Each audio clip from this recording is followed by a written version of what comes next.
Welcome back to Jump Scare. I'm Betty B. Deadly. And I'm Chad Youngblood, as always. And yesterday you weren't Chad Youngblood. You were some other dude. Oh, that's right. That's only on Saturdays. Okay, you can't say as always if you're blatantly going to lie to our fans or faux fans. So it is finally October. Is this our first October episode? It is. We had some technical difficulties last week, and we couldn't get the one ready for October, so that's why we substituted that other one. Yeah, that was a substitute. So, yeah, that's what you got. But, from what I can remember, it was a good podcast, right? It was good? What the hell was it about again? Friday the 13th, part 5. Friday the 13th, part 5. We recorded that, 20 years ago. Maybe, 2 months ago. So, I forgot. All I remember from that film was boobs, and then oh, the freaking guy, the father, and he was all weird, and yeah. Okay, it's slowly coming back to me. So this month is our favorite month. My favorite month. Is it your favorite month? Yes. And as many of you out there, maybe you are lovers and fans of the season. We have to fake the season around here because we live in Florida, and it's hot as hell. It's 95 degrees. So literally we're like the man from Indiana Jones when we step outside. Yeah, we start to melt immediately. We're just terrible melts. It's really bad.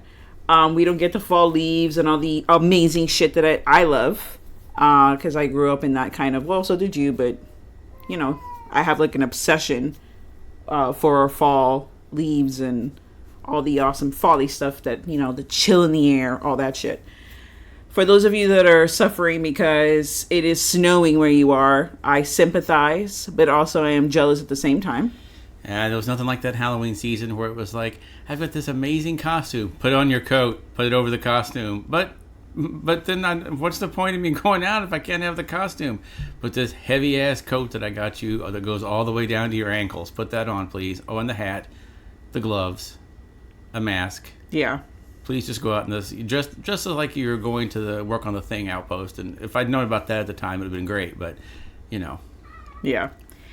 We chose to watch Annabelle Comes Home because we hadn't seen it in the theater and we needed to see it ASAP because we saw all the other movies, so we can't just break the cycle. Yeah, the cycle. That's I'm going to see Avengers, but I'm not going to see all the Thors or all the other things. You gotta you're going to watch all the Planet of the Apes movies but one.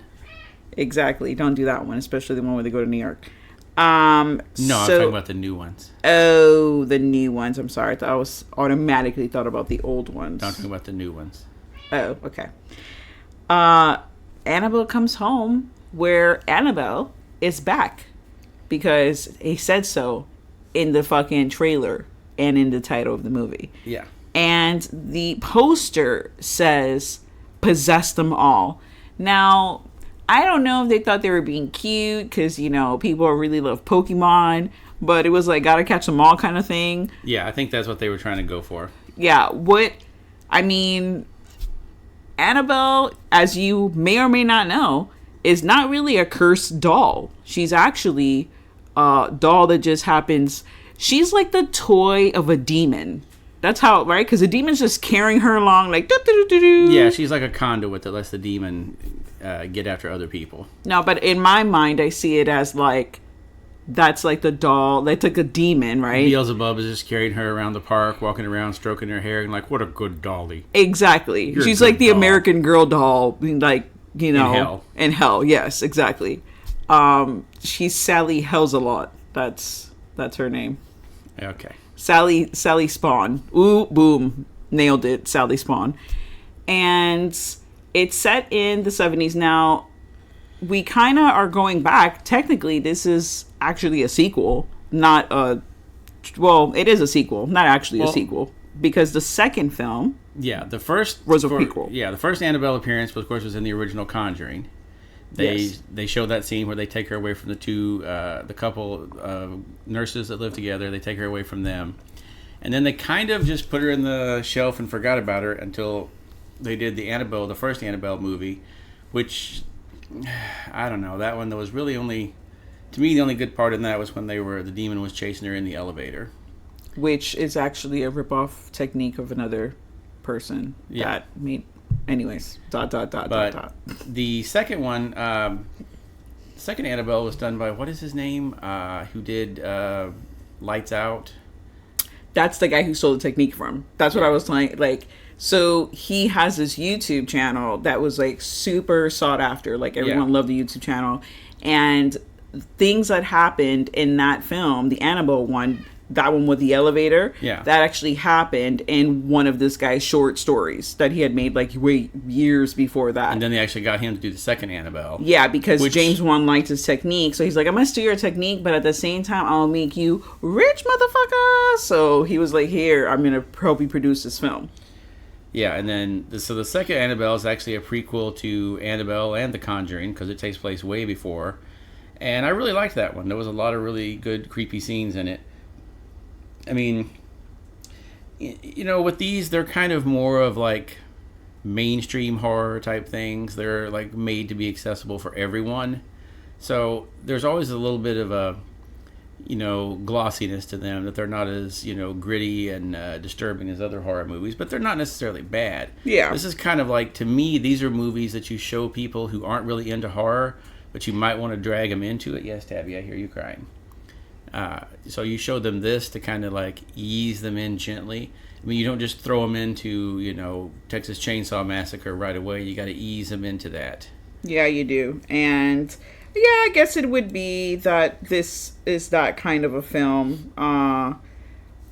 If you don't like dolls, this movie is going to be like the worst fucking movie for you, because the doll, they went out of their way to make it super creepy. Make it the super creepy looking porcelain doll with the dead eyes and the creepy smile.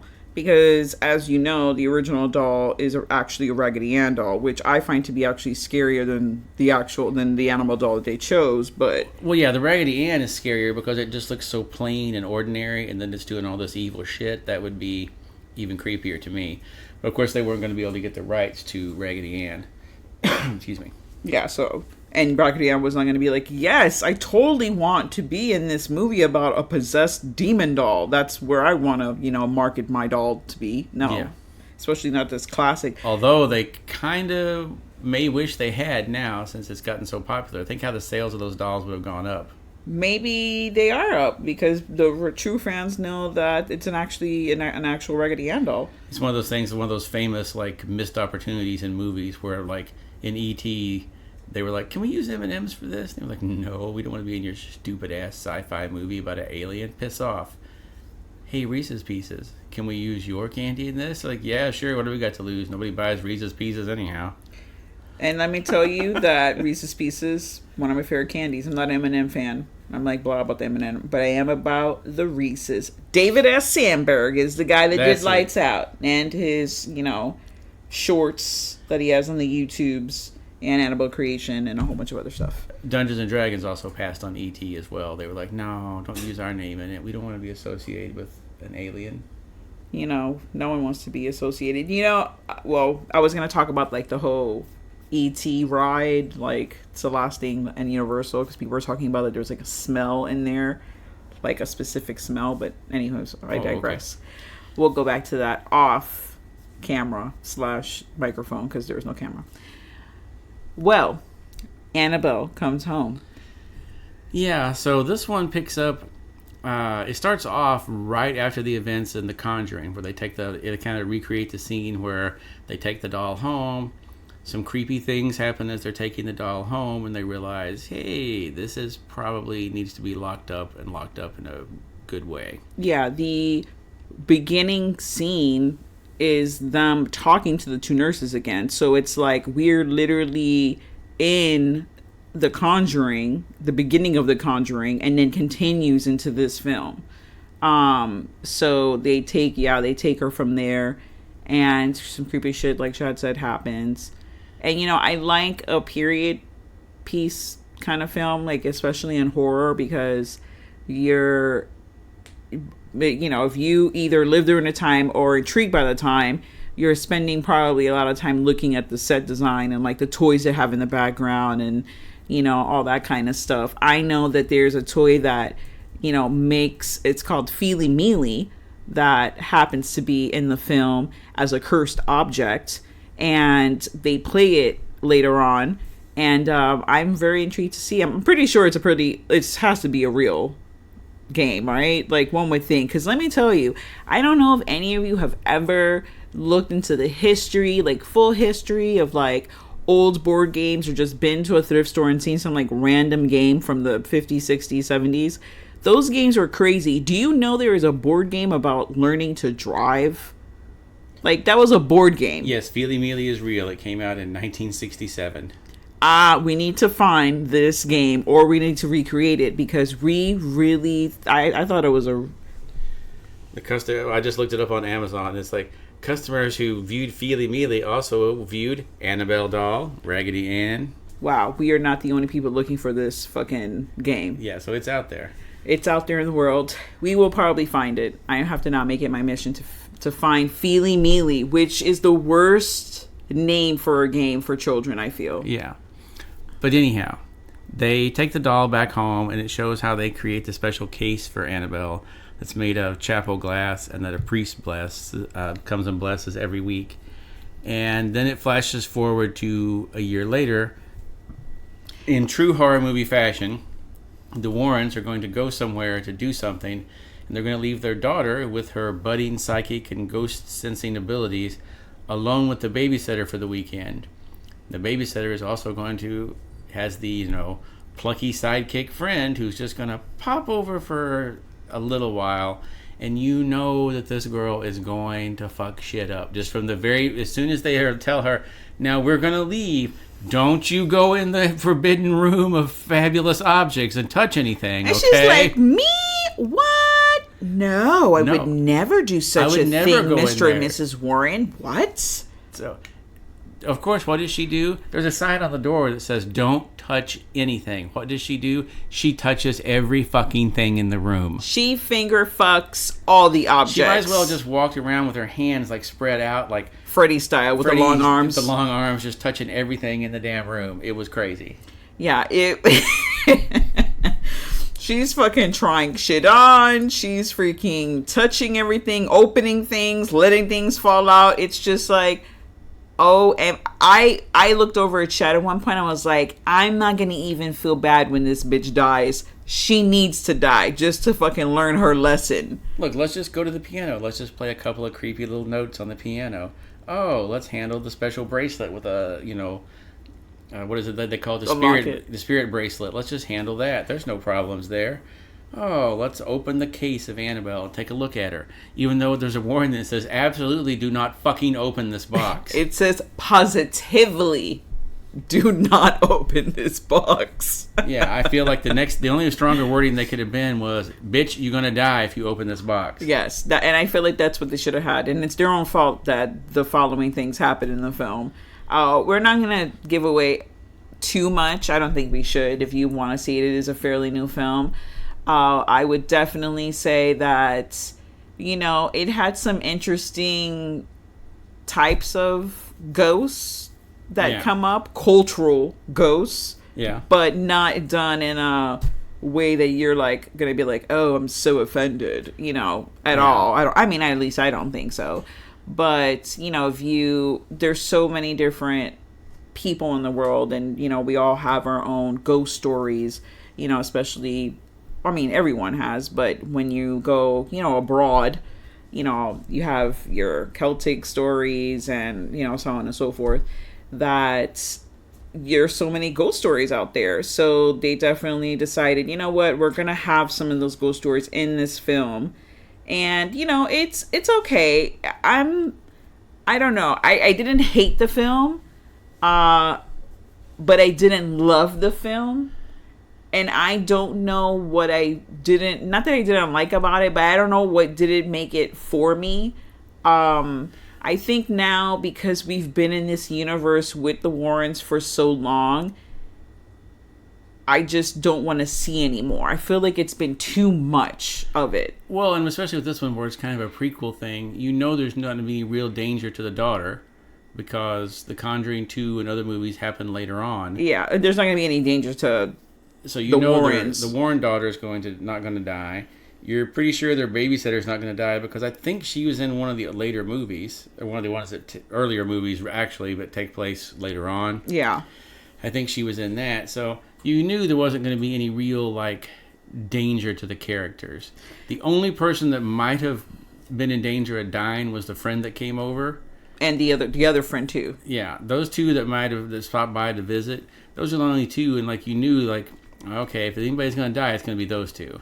It was a cute movie if our daughter, like you said, was maybe 13, 14 years old, and it's you know what, let's put on a horror movie. This is something I do agree with that, because I like the concept of the girls are kind of having a little party, but an innocent party for, the teenagers are going over there because they're kind of celebrating the little girl's birthday. One of them obviously has ulterior motives, but it's kind of like a sleepover, friend thing. And then the boy coming over, trying to sneak in, it was cute. It was cute. Yeah, there's a lot of these ones like this that I call them your starter horror movies. Yeah. This would be a good starter horror movie for ghosts and that kind of stuff. Oh, you want to see a movie about ghosts and you're really not much, like I said, you haven't seen much before and you're 12, 13. Yeah. This would probably scare the shit out of you because you haven't seen this kind of stuff before. There's minimal or maybe not even at all cussing that I can really remember. I don't think there was any cussing. It's actually PG-13. The film is PG-13. Yeah. So there's no cussing, there's no nudity. There's no sex. Real gore there's no gore at all. It's more just jump scare kind of things. No, there was no gore. I don't think there was any gore. And like I said, it's a bad movie. It's just kind of a, when you're picking out movies, this is the vanilla of movies. I'm sure that, can we just write that on the box and Walmart? This is the vanilla of horror films. Yeah. Like I said, it's not bad. I wouldn't say it's a bad movie, but it's nothing that if you're a horror fan you haven't seen before and can see coming a mile away. I'm going to say this is the cream of horror films, not to make it perverted. No, the cream would be the good, the cream rises to the top. It's the best. Oh, I was going for more the color cream, not so much white, but maybe had a little tint. It's tinty vanilla. It's French vanilla. There you go. It's a French vanilla film. Yeah, it's not that, like I say, it's not that it's bad. It's just, the acting is good. The set design, it looks like a 70s house. They're watching all the 70s shows. And if you are going to go in and think that this is going to be a Loreen and Ed Warren battle, it's not. So they're in the beginning of the film and they're in the ending of the film, but they are not the heart of the film. I think this is one of those things. They probably just came in and filmed this while they were working on the next Conjuring movie. They just filmed this scene. For sure. And just attached it in. Or they may have filmed it from the last movie. Who knows? Yeah, for sure. That I would not have seen them having the actors come back after recently, after the fact to do it. Especially if you're already on set and you're literally already using the house. That would be the smartest thing to do because you already have everything set up. I don't know if there's going to be any other Annabelle movies. I doubt it. There really doesn't need to be. Because she's at the Warrens, unless she's actually traveling right now. The actual doll's traveling around. United States. Ooh, I think maybe they should take her and meet that Robert that's down here in Florida and become boyfriend and girlfriend. Yeah, they could just take them around together and see what kind of havoc they could cause. And Laura does another episode of Annabelle meets Robert, and she's she has to pass letters to him because you have to give him the letter. Yeah. Right, so she's writing letters, and she's done with writing the letters, and he's I'm gonna get you, and she's like, oh yeah, I'm Annabelle, and it's an all-out war. Ooh, that'd be The Ring versus the Grudge or whatever it was that they did. Yes, no one steals this idea. June-on versus Ringu. Yeah, well, no one steal our idea. No one listening. We're calling this now. We come to us to make the next Annabelle versus Robert movie. Yeah, fuck, we had a Freddy Krueger versus Jason. I was going to say Michael Myers versus Jason, which I think would be the most boring movie ever, because, obviously that's why it didn't happen. They don't talk. Yeah, it would just be two silent guys duking it out. Boom. That's our next movie. Black and white, noir kind of, Michael versus Jason. There you go. And it would be a silent film. We'll get the guy from The Witch to do it. Yeah, I'm sure he's willing to come in and do that. Well, he's not motherfucking making Nosferatu. He's off making some fucking movie about a fucking lighthouse. Okay, which I'm sure may or may not be a masterpiece. Nevertheless, where's my motherfucking Nosferatu movie? Okay, now the mic is getting really loud because I'm probably yelling into it. But I need to see this. I don't know if I've really delivered my passion on this subject properly. That'd be good, because I would like to see a great like black and white Nosferatu movie like that again. That'd be awesome. Yes, I also would like to see a black and white Jason versus Michael Myers movie. Because it would have to be a silent film. You just said Jason. Oh. Or no, you said, did you say Freddy or Jason? No, I said Jason versus Jason Michael versus Myers. Okay. Not Freddy. We're done. I mean, I love Freddy, don't get me wrong. I love you, Robert Englund. I think Robert Englund could do one more. He totally can do one more. After that last Halloween, I'm surprised that they didn't call him immediately and go, look, we need you to do one more, because with the technology now, he doesn't actually have to do that much. He just has to show up and play Freddy the janitor. And, creepy Freddy janitor can be 75. No one said he had to be 30. Yeah, but who cares? He's badly burned. He could have been 12 under there. You would have not known. Well, obviously you would have known, but his body frame. But I'm saying, like, it doesn't matter. You put all that makeup on. It's the voice that... And Freddy was never doing gymnastics. He was walking around. I think I saw him run once. Yeah. But he's not an active killer. He doesn't need to be. He waits around. He pops up in your fucking dream. No one's dreaming about they're in the Olympics. He's not going to be doing like crazy Olympic work, even though I would like to see an interpretive dance by Mr. Cougar. That would be wonderful. But with the green and red like strings that they have to like fling around. Yeah. Anyways, so yeah, that's not going to happen. But thank you so much for coming on this journey with us, the journey of our horror podcast, where we go and talk about a whole bunch of crazy shit and some random film that we just watched, whether it be new or old or anything in between. We mostly go for the older ones, but every now and then we like to throw a new one in, especially if we got a chance to get out and see one in the theaters. Yeah, which is mostly why we do most old movies, because it's hard for us to get out, because we are now, shackled. We're shackled. Our daughter runs our life at the moment, so that's what we're doing. And now that we have mentioned our daughter, I want to say out to her one day when she's listening to this podcast, happy birthday. It is your birthday today. It is not her actual birthday. It is her, It's her 1.5 birthday, which is a milestone for me. You're 6 months away from being 2. And not to get all mushy, but... happy birthday / almost Halloween. It's our month. So guys, thank you so much and stay tuned to the horror. And now folks, it's time to say goodnight. We sincerely appreciate your patronage and hope we've succeeded in bringing you an enjoyable evening of entertainment. Please drive home carefully and come back again soon. Good night.